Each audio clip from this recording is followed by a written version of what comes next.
ጥሜት ህዝቢ ትግራይ ቢዝነስ ሕወሓት ከም ዝኾነ ኢና ንፈልጥ ሽዑ እዮም እቲ ትእምት ግዛዕ ኢሎም ቢዝነስ ዝጀመሩ ክሻብ ሎሚ ንሕና ዘይንፈልጦ ኣበይ ከም ዝቕመጥ ዘይንፈልጦ ገንዘብ ምፍጣር ዝጀመሩ ማለት እዩ ሎሚ ኣብ ሲንጋፖር ኣብ ካልኦት ዓድታት ዓብዪ ቢዝነስ ሰሪሖም እንታይ ከም ዝገብርዎ ዘይፍለጥ ንሓሽሽ ድዩ ዝውዕል ረብሓ ህዝቢ ትግራይ ድዩ ዝውዕል ዘይንፈልጦ ነገር ዝፈጠርዎ ሽዑት እዩ ስለዚ ሎሚ እውን ኣብ ሓፃፅ ዝተረእየ ፀገም ንኣቶም ዓብዪ ቢዝነስ እዩ ዓብዪ ጉዳዮም እዩ እቲ መሳርሕትና እዩ ዝብልዎ ዘለዉ ሻዕብያ እውን ብ77 ዓመተ ምህረት ተወሲድና ርዳእታ ናብ ህዝቢ ትግራይ ከይኣቱ ዝገብር ዝነበረ ጥራሕ ዘይኮነስ ህዝቢ ትግራይ ንሱዳን ከይወፅእ ዝገበረ ሓይሊ ምዃኑ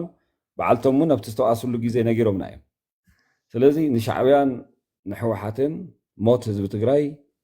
ዓብዪ ዕድል ከም ዝኾነ ዓብዪ ቢዝነስ ከም ዝኾነ ርኢና ኢና ሎሚ እውን ንሱ ኢና ንርኢ ዘለና ኣብዚ ሎሚ እውን ማለት እዩ ስለዚ እዚ ጠጠው ንክብል እቲ ኣይዲፒ ዝበሃል ፀገም ጠጠው ንክብል ህዝቢ ትግራይ ናብ በረበቱ ንክምለስ ብወረርቲ ዝተወሰደ መሬት ትግራይ እውን ናብ ትግራይ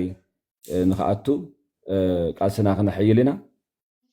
እዚ ብፍላይ እቲ ምንቅስቃስ ኣብቲ ምንቅስቃስ ዘለና ኩልና ቅድሚት ሂብና ንሰርሐሉ ጉዳይ እዩ እዚ እውን ክፍልታት መዲብና እናሰራሕናሉ ኢና